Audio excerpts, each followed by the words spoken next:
If you've never done this before, invite your friends to make with you. It's a dream always to collaborate with my friends.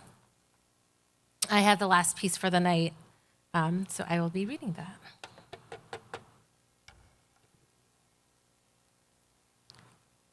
One, I can't really remember all that I dreamt for myself as a child. I think maybe I wanted to be a ballerina. I liked the pink tutus and would walk around on my tippy toes all the time. Though I had never once taken a dance class, nor did I have the discipline or urgency to do any sort of movement in my body. I was an introverted child, so quiet that instead of verbalizing my feelings with words, I would bite another toddler to express my rage. I think maybe I wanted to be an astronaut because I liked learning about the planets and stars. Though now, as an adult, I have a slight fear of heights when standing on the edge of a tall cliff, which really is more of a fear of falling. The kind of child I do know I was A, a child that kept her nose in a book, reading anything to escape reality, and B, a child that crafted imaginative sets for my dolls to go on adventurous stories. 2. It was James Baldwin that first said, "I have no dream job. I do not dream of labor," and is now a common refrain you hear in radical lefty spaces. Growing up, I was never asked to dream about my future. I was just asked what I wanted to be when I grew up. I am now well into the middle of being a grown-up, and I still don't quite know how to dream for myself in this world. 3. I have an image seared into my memory of my Nani alone in her room, sitting on her bed in her threadbare cotton sari, glasses perched on her nose, with the fluorescent light over her head and a tattered book open on her lap. It is her thick copy of Tagore poetry. In the memory, she is reading it slowly, as she would do periodically between cooking, praying, and sunning her coconut-oiled hair. She was a reader. 4. I am a self-taught woman, my Nani would tell me throughout her life in a proud, sing-songy voice. I learned English all by myself. She was usually cranky with me, and I made her especially cantankerous. But when it came to her reading English, it was one of the few things that made her brighten. She was traditional, but at least she was self-taught. As a kid, I would complain to the Kalas about why my Nani would make reading such a big deal. I was learning the alphabets in kindergarten, after all.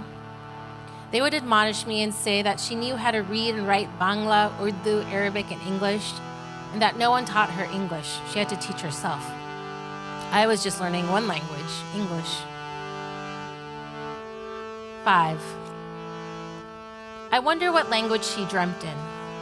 I wonder how much wider her life grew with each language she learned, and how much smaller the world became. 6. If you are not Bengali, you probably don't know how important Bangla is to our people. The seed of Bangladesh's independence from West Pakistan's oppression is language. After East Pakistan and West Pakistan were established after partition in 1947, West Pakistan declared Urdu the dominant national language, but activists of the Bangla-speaking East Pakistan protested on February 21st, 1952, and 12 people were killed by the police. My people fought and died for the right to live in their homeland and speak their mother tongue freely. That was their dream.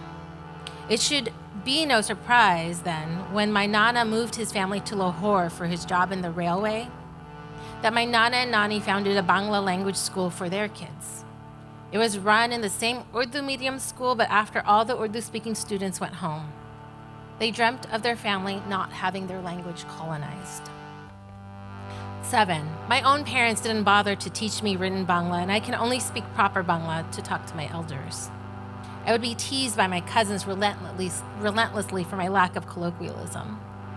It does make me sad now to know that we fought for a language that I can barely speak, but I hope I'm honoring Bangla in other ways. 8.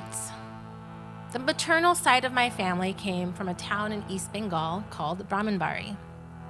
The village is lush and green, and during the monsoon seasons, the rivers are filled to the brim, and instead of roads, everyone gets around on narrow boats. When my Nana's mother, Maimuna, was a teenager, she became friends with a jinn named Rabia. Rabia would bring her exotic spices from faraway lands.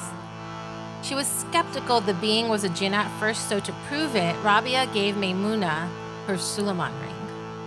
It is said that every jinn has their own Suleiman ring with a six-sided star signet, and the possessor of the ring had control over the jinn.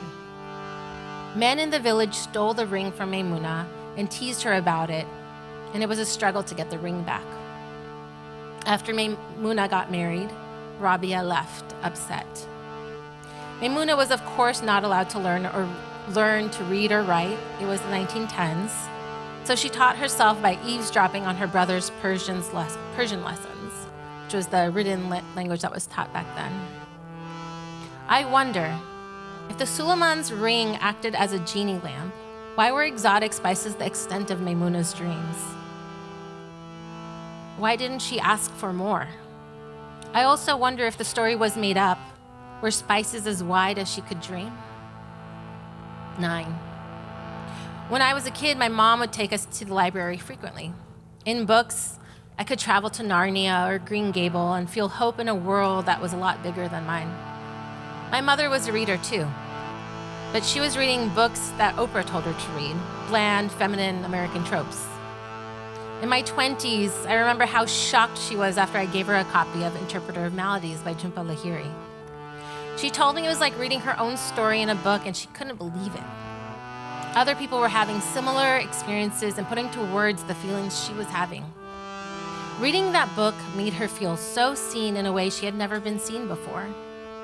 I started sending her books I was reading by South Asian writers, and we finally had something in common to talk about. We only had a few years of this book club before she died.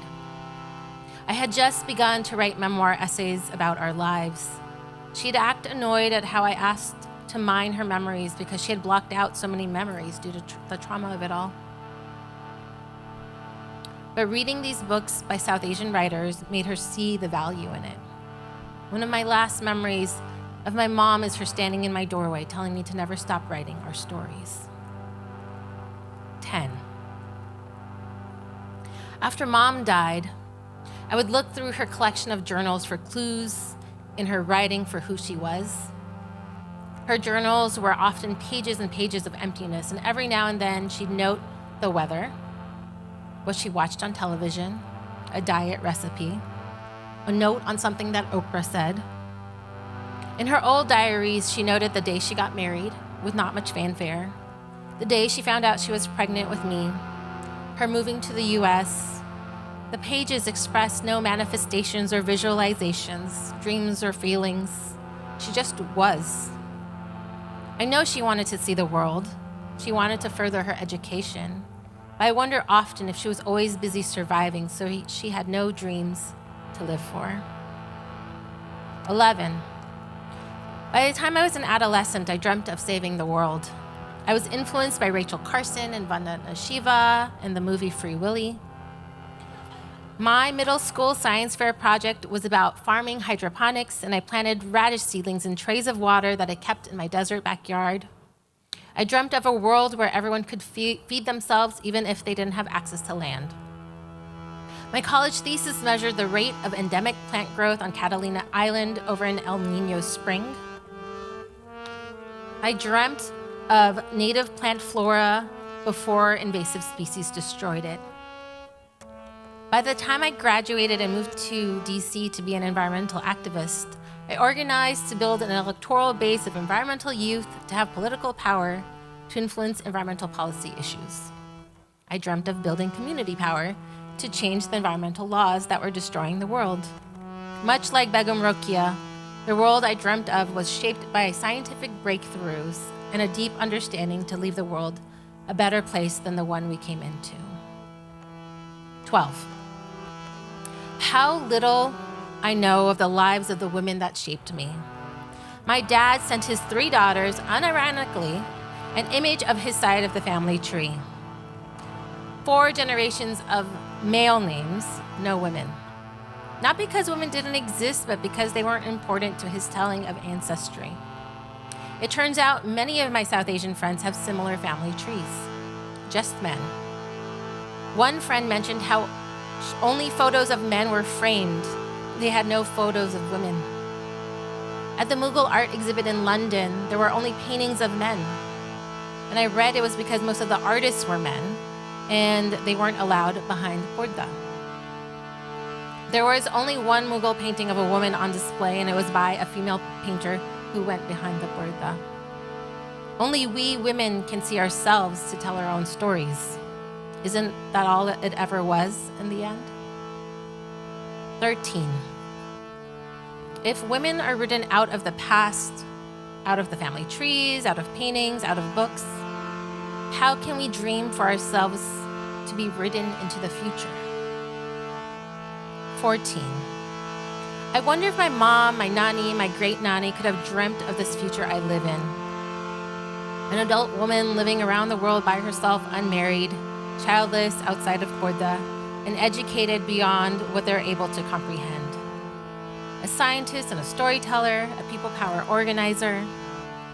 I wonder if I'm fulfilling my ancestors' wildest dreams or if it's their ashamed nightmares. How could I be my ancestors' dreams when they were stifled by patriarchy and famine and colonization and kept from actually dreaming at all? 15. The dreamless, low vibration and unimaginable state is how the people at top want us to exist, because they know that at high vibrations, we are unstoppable. Imagining the future is just a prayer. Visualizing in manifestation meditations is just making duas to Allah. 16. For myself, I've had to give up on some dreams. Clearly, I'm not a twirling ballerina or a space-soaring astronaut. The world still needs to be saved from human destruction, and climate change wasn't reversed. I never had the babies I desperately wanted and the husband I dreamt of in an adventurous, loving life. The future I dream for myself now has me traveling the world and making art and writing stories and being with friends. I want to make change in the world, but no longer believe democracy is the way to make that change. I want to make money, but never in a way that compromises my health again. My dream for my future is anti-fascist and anti-capitalist and full of joy and love. A utopia where everyone feels safe to live where they live and everyone is cared for. Everyone is past surviving and everyone is now thriving. And I will write, and you will write, and we will all write into our future. Our brown, feminine bodies will exist into the future. Thank you.